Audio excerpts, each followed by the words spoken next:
You were born free, then taught to behave. Not because you were dangerous, but because freedom terrifies those who can't control it. The real prison isn't guarded by walls or soldiers.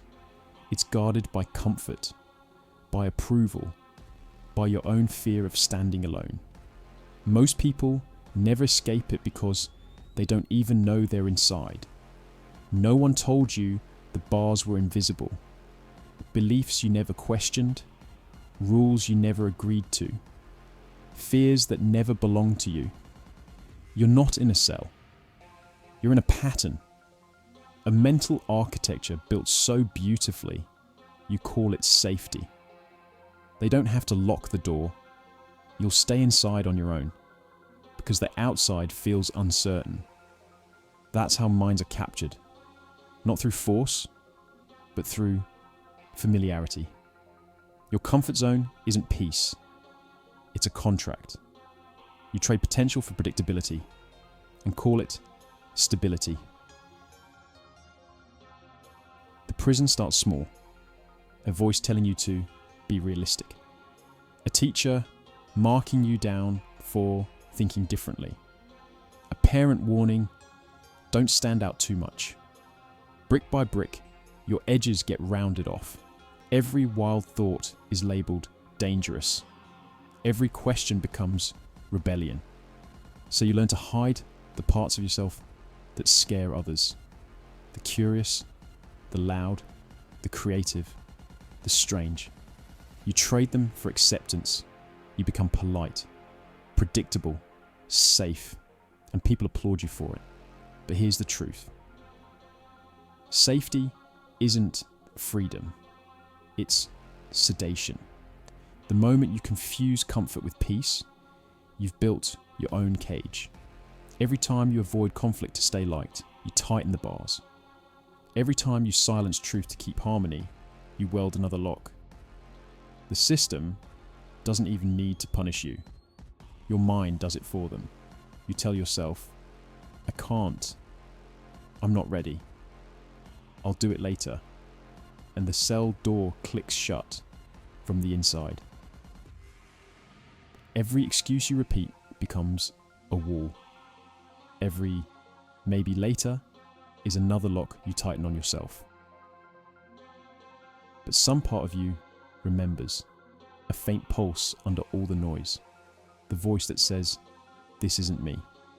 You start noticing how small your world feels, how repetitive the days are, how every choice seems pre-approved. You see people defending their cages like their castles, fighting to protect the very walls that suffocate them. You see it in politics, in religion, in relationships, in yourself. The truth isn't comfortable, but it's oxygen. And the moment you breathe it in, the illusion begins to crack. The fear that used to paralyze you starts to look pathetic because you realize the guards were never real. They were habits, excuses, voices inherited from people too afraid to live. The mind resists freedom because freedom demands responsibility. It's easier to obey than to think, easier to complain than to change. But here's the paradox.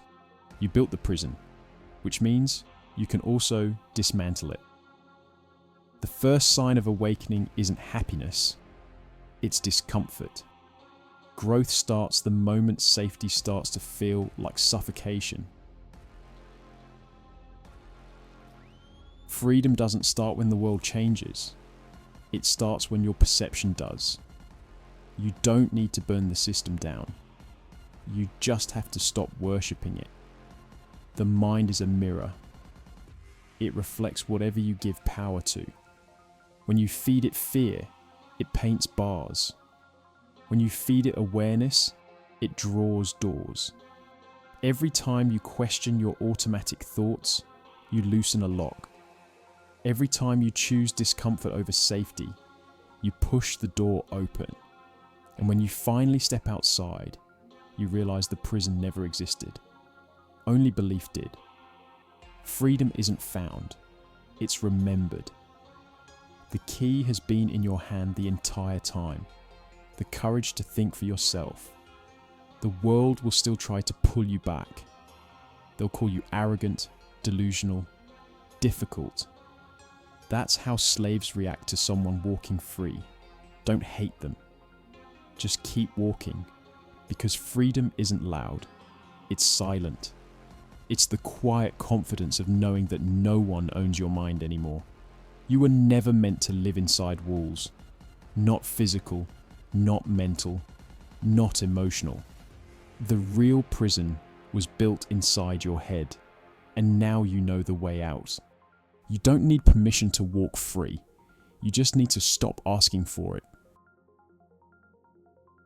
You were born free, then taught to behave. And now, you finally remember which came first.